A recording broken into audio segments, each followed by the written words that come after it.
को करते हैं, है ना, जैसे 6.1 में दिए हुए हैं और कुछ क्वेश्चन इसमें है। तो पहला क्वेश्चन ये कह रहे हैं सभी वृत्त डैश होते हैं, सर्वांगसम या समरूप। तो सभी वृत्त जो हैं खास करके वो क्या होते हैं, समरूप होते हैं। सभी वृत्त क्या होते हैं, सभी वृत्त वो क्या होते हैं, समरूप होते हैं। चाहे वो बड़ा वृत्त हो चाहे छोटा वृत्त हो, वृत्त ही कहलाएगा, है ना, ये वर्ग नहीं कहलाएगा। ठीक है, तो ये कौन सा रूप कहलाएगा, समरूप ही कहलाएगा। दूसरा देख क्वेश्चन कह रहे हैं, दूसरा क्वेश्चन सभी वर्ग डैश होते हैं, समरूप या सर्वांगसम। तो सभी वर्ग जो है वो क्या होगा, समरूप ही होगा। जितने भी वर्ग हैं उसका आकृति कभी चेंज होने वाला नहीं है, चाहे वो बड़ा आकृति हो चाहे छोटा आकृति हो, यानी उसका जो भुजा लिया जाएगा वो समान भुजा ही लिया जाएगा। अगर ये 5 सेंटीमीटर का है तो सभी भुजा कितना का लिया जाएगा, 5 सेंटीमीटर का ही लिया जाएगा। अगर ये 2 सेंटीमीटर का है तो सभी कितना का लिया जाएगा, 2 सेंटीमीटर का ही लिया जाएगा। तो सभी वर्ग जो है वो क्या है, समरूप है। सभी वर्ग क्या है, समरूप है, उसका समान रूप ही होगा। ठीक है, अगला क्वेश्चन कह रहे हैं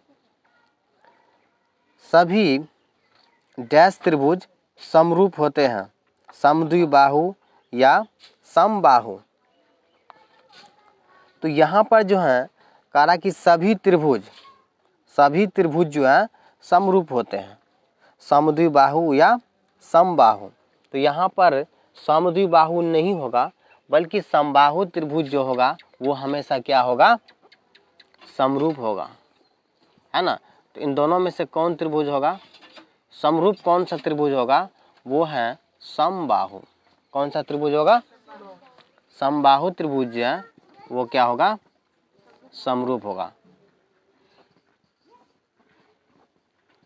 ठीक है, समबाहु त्रिभुज क्या होगा, समरूप होगा, क्योंकि समबाहु त्रिभुज का जो है प्रत्येक भुजा आपस में क्या होता है, बराबर होता है, चाहे वो बड़ा हो चाहे छोटा हो, है ना। तो इसका जो भी हम भुजा लेंगे, अगर इसका हम 8 सेंटीमीटर लेंगे तो प्रत्येक कितना लेना पड़ेगा, 8, इसका भी 4, तो इसका भी कितना लेना पड़ेगा, 4 ही लेंगे। ओह, इसका 4, तो ये भी कितना होगा, 4 ही लेंगे, है ना। तो ये समद्विबाहु और समबाहु दोनों त्रिभुज में जो है समरूप कौन होगा हमेशा, तो वो कौन होगा, समबाहु त्रिभुज। सम मतलब होता है बराबर और बाहु मतलब भुजा, जिसकी तीनों भुजा हमेशा क्या हो, समान हो, यानी बराबर हो, तो वो क्या होगा, समबाहु त्रिभुज समरूप होगा। अगला क्वेश्चन जो है कह रहा है कि भुजाओं की समान संख्या वाले 2 बहुभुज समरूप होते हैं यदि उसके संगत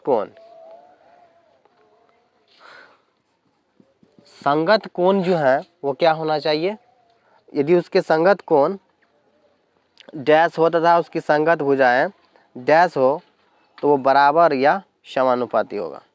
ठीक है, तो हमेशा याद रखना है कि भुजाओं की समान संख्या वाले 2 बहुभुज समरूप तभी होता है जब उसका संगत कोण बराबर होता है। संगत कोण क्या होता है, संगत कोण बराबर और उसके संगत भुजा का जो है समानुपाती हो। क्या हो, समानुपाती होता है, तभी जाकर के दोनों क्या होगा, समरूप होगा। तभी क्या होगा, दोनों समरूप होगा।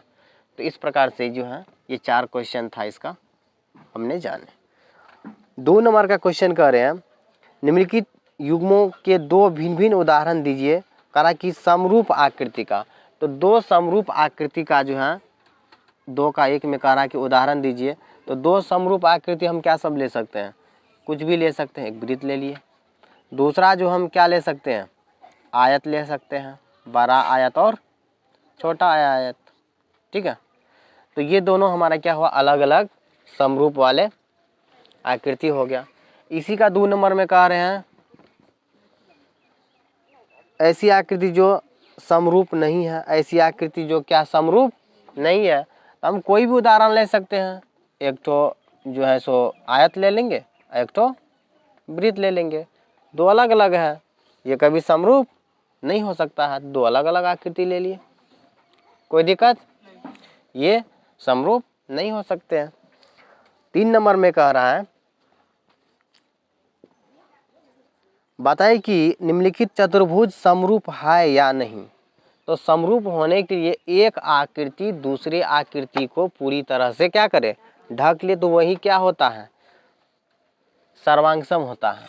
अब देखिए एक तो जो दिया हुआ है ये क्या है, समांतर चतुर्भुज है। कौन सा चतुर्भुज है, समांतर चतुर्भुज है। और जैसे कि इसका 1.5 है,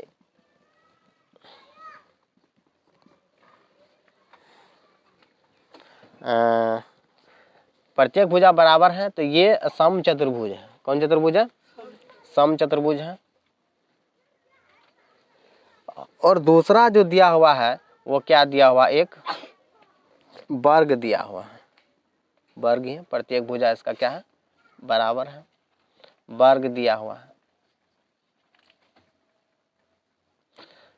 इसका कर्ण दोनों आपस में क्या होता है, वर्ग का बराबर होता है।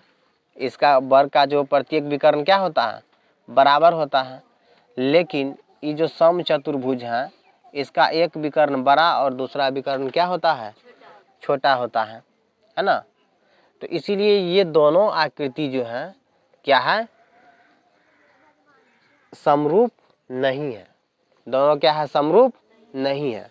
समरूप जैसे 4 भुजा तो इसका भी है बराबर, 4 भुजा तो इसका भी है बराबर, दोनों तो है चतुर्भुज। लेकिन हम किस आधार पर मानेंगे कि ये दोनों जो है समरूप नहीं है, दोनों समरूप नहीं है, समरूप नहीं है। तो किस आधार पर मानेंगे समरूप नहीं है, तो इस वर्ग का विकर्ण तो दोनों आपस में क्या होता है, बराबर होता है। वर्ग का विकर्ण आपस में क्या होता है, बराबर होता है। लेकिन ये जो है सम चतुर्भुज है ना, इसका एक विकर्ण बड़ा और दूसरा विकर्ण क्या है, छोटा है। तो इस आधार पर हम कह सकते हैं कि ये दोनों जो आकृति हैं ये दोनों समरूप क्या है, नहीं है ना। तो समरूप होने के लिए उसका सब जो है रूप के साथ साथ उसका गुण भी क्या होना चाहिए, गुण भी समान होना चाहिए, है ना। तो इसका जैसे 4 भुजा था, दोनों विकर्ण बराबर हो गया, इसका भी 4 भुजा तो दोनों विकर्ण क्या होना चाहिए, बराबर होना चाहिए। इसीलिए दोनों आकृति जो है क्या है, समरूप नहीं है। ठीक है, तो यहाँ तक हम समझ गए, यहाँ तक कोई दिक्कत नहीं, आगे बढ़े। चलिए अगले क्वेश्चन की ओर करेंगे। पहले हम प्रमेय को कर लेते हैं, उसके बाद आगे जो है चैप्टर को करेंगे। ठीक है, कोई दिक्कत नहीं, चलिए ठीक है।